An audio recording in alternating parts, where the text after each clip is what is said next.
change filters, getting a bit dark. Okay. While we're doing this, may as well do a colour check. The white balance, colour check. Same for you. I use that because I'm a nerd.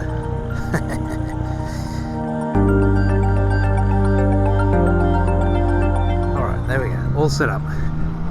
Ready to roll. I think there was some people standing to the left of me then, probably going, is that guy talking to himself? Pretty sure that guy's talking to himself. But I wasn't talking to myself. I was talking to you. I'm not crazy. Maybe a little. Anyway, I use that little thing because I'm a giant nerd. And I like to do nerdy stuff. What that actually is for checking the colour balance. And it's a much faster way of being able to do your colour. It takes a massive nerd to do stuff like that. And most people aren't going to do that. I do... person was seriously all over the road. However, I did think that while particularly that we're in lockdown and I can only really go out for exercise every now and then, so I'm not doing the big adventure stuff at the moment, I thought I may as well do a couple of videos just on how I edit. And I thought I might share, the way that I do my editing and the way that I, my workflows and my processes and all that sort of stuff, but specifically for motorcycling. So that's what I'm going to do. So I'm going to start doing a series of videos around that. Quite a few people have been asking about my GoPro setup, so I'll cover that off. Also want to cover off audio, how I do my audio processing. Check this house out, by the way. Jeez, this place is nuts. Apparently, that place there, apparently that's Alan Jones's place, I believe. So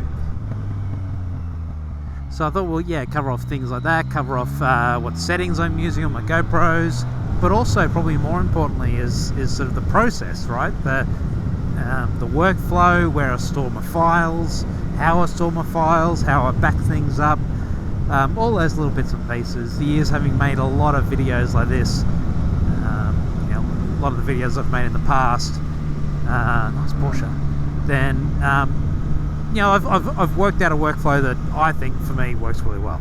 Now, another really important thing is this up here, right there, this patch of grass, was where I did my first donut, and it was to 4 Non-Blondes. And every time 4 Non-Blondes comes on the radio, I think of that day where I did my first donut, and it was literally the night I got my license. Bloody reckless P-platers, This is my old stomping ground. I grew up on an Engrove Road.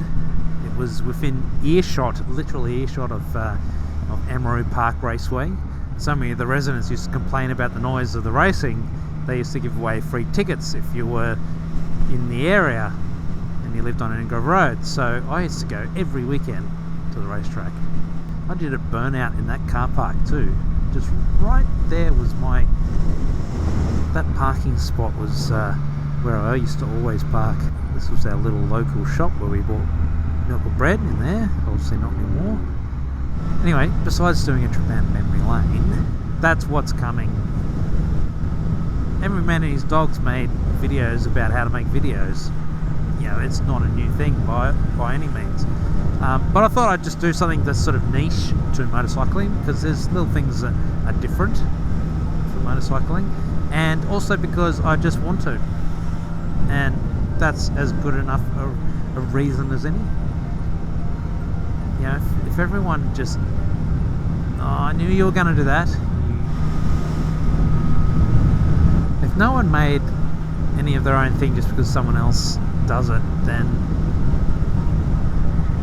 there wouldn't be so many things. I don't know where I was going.